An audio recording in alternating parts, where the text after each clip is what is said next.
मंठा तालुक्यातील पूर्णा नदी पात्रातून सासखेडा, देवठाणा, उसवद, टाकळखोपा, दुधा, किर्ला, वाघाळा, लिंबखेडा, कानडी, पोखरी, केंधळे, भुवन, वझर, सरकटे या गावाच्या हद्दीतून रात्रंदिवस महसूल व पोलीस प्रशासनाच्या आशीर्वादाने मोठ्या प्रमाणात जेसीबी आणि पोकलनच्या अवैध उत्खनन करण्यात येत आहे।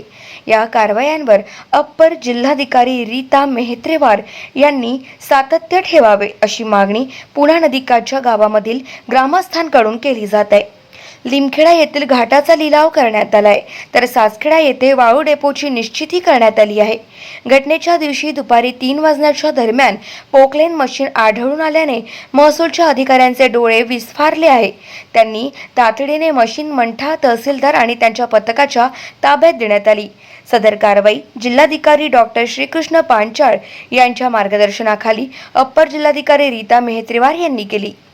या प्रकरणी त्या घाटाचे लिलावधारक यांच्यावर महसूल प्रशासन नेमकी काय कारवाई करणार हे बघणे औत्सुक्याचे असून नियमाची पायमल्ली करणाऱ्यांवर कठोर कारवाई करावी अशी मागणी होताना दिसत आहे।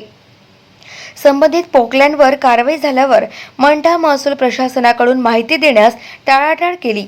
विदर्भातील लोणार येथे गेल्या 5 दिवसांपासून अवैध वाळू वाहतुकीवर बंदी असावी यासाठी ग्रामस्थच रस्त्यावर उतरून वाळूचे वाहने पकडून देत आहे।